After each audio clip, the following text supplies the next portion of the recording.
Firstly, Alan, it's brilliant to welcome you here to Football Fun Factory HQ today. You've had a really impressive business career so far. Please, can you tell me a little bit more about your journey?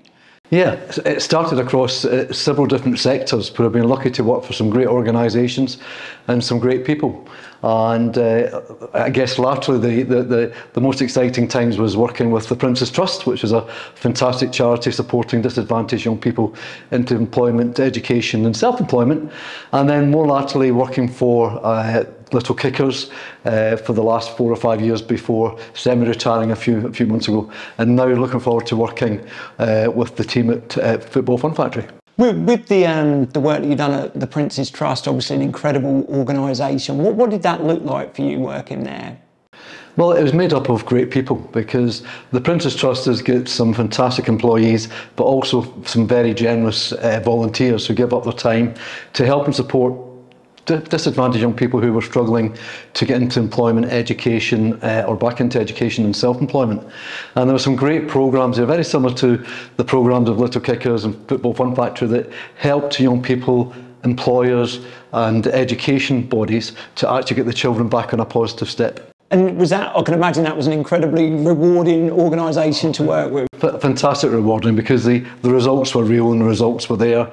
And I was fortunate enough to be at many celebrations where young people were getting the end result of either employment or great results at school or setting up their own businesses. I know you have a huge passion for football and a Manchester United fan yourself. But can you tell me your earliest memories of football and how, as a child, it helped you develop a real passion for the game? Yeah, well, my earliest memories of football was actually with my dad. My dad's loved football, played football, but he set up he founded a non-league football team in Scotland called East Kilbride. Thistle, and I think I was about 3 at the time.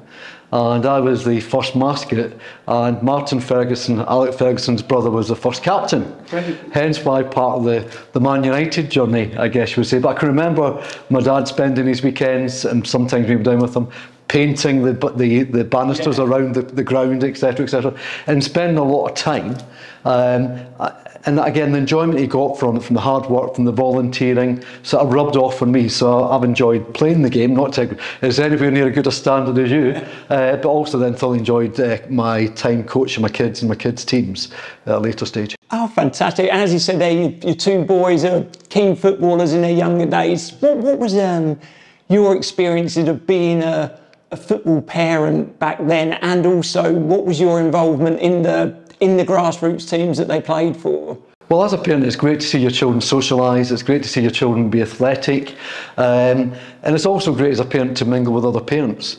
With regard to coaching, I guess like most parents who've got children or boys that play, or girls these days playing football, the reason myself and my friend and I ended up being the coaches and the managers because nobody else wanted to do it. Yeah. But we actually found it really rewarding. Certainly younger children are much more rewarding to coach than the older children, because the older children get cheeky and they get more attitude. But yeah, I mean, it took up a lot of time, but it was very rewarding. I thoroughly enjoyed it. What was the sort of the best bit about coaching them kids? Obviously, you say there that your favourite part was real younger times before they turn into grumpy teenagers and whatnot. But what are your fondest memories of coaching your boys' teams? Yeah, I guess some of the really rewarding ones were kids who would come along, because we had quite good teams, but they weren't the best teams. So we had players who were on the borderline who probably wouldn't have got into a team. Yeah. And whenever you actually took on a player like that, and then you then saw their face when they got on the pitch,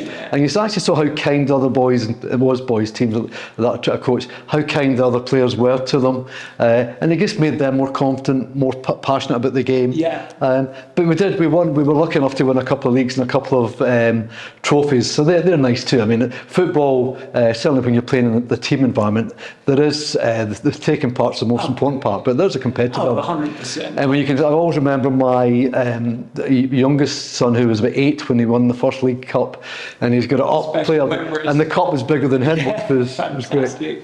You were previously CEO of Little Kickers. Can you tell me a little bit more about that and your experience in football organisations and franchising?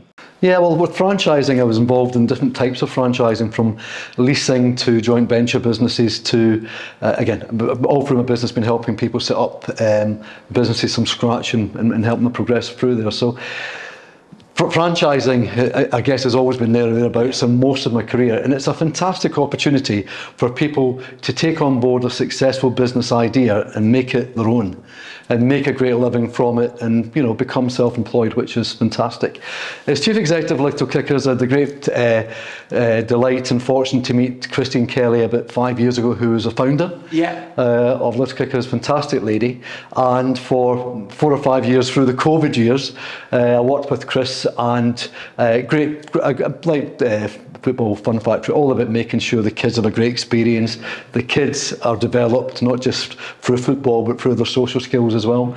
And Little Kickers, great organisation, great franchisees, but then was sold last year, the end of last year, and then I semi-retired at that point. Fantastic. And with franchising, obviously you've got huge knowledge in it, and you've franchised all over the world. Do you find in different countries the sort of attitude towards franchising is different? I know that in the UK sometimes it's not looked upon maybe the same as it is in different countries throughout the world. Is that something that you've noticed in your experience? Well, the UK is actually was the earliest country to have franchising. I can't remember exactly when it started, but I do remember it started in the UK I think it was a couple of 100 years ago.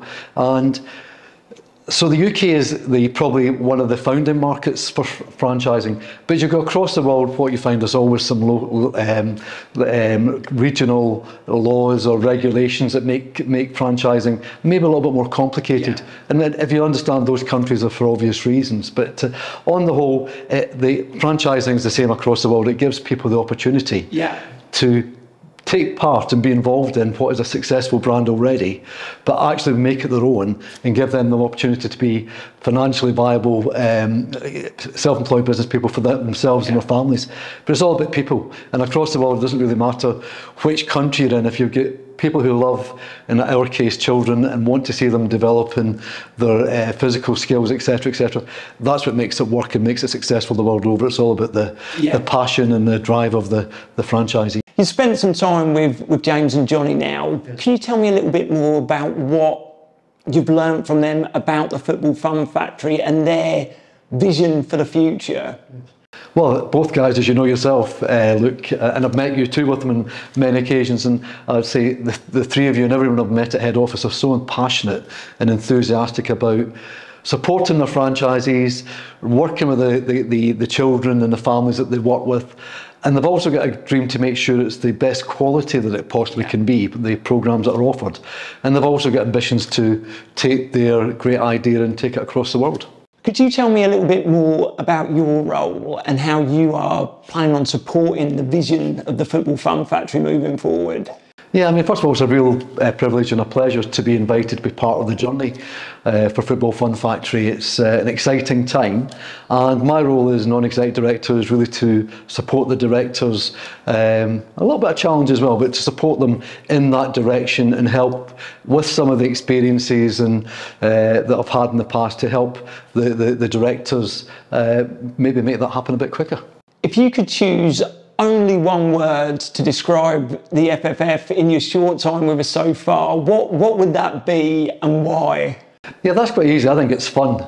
I mean, it's sort of in the name of the brand, but everybody I've met, all the videos I've seen, all the franchisees I've spoke to, it's the one key bit that comes back, because if it wasn't fun, the kids wouldn't come. Yeah. And they certainly wouldn't come week after week. So yeah, you get the fun comes across from all elements of the business, and that's a great thing to have. Brilliant. And taking you back to the young Alan, the child Alan, do you think the Football Fun Factory would have been programmes that you would have joined? And more importantly than anything else, what do you think your favourite football inflatable would be?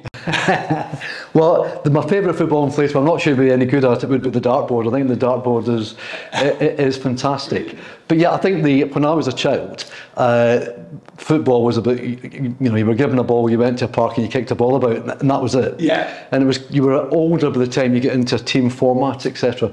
And what I like about you know, organisations like Football Fun Factory is it's, you know, there is an element of competition, but it's not competitive. Yeah. It's open to all. It's more about children having the experience.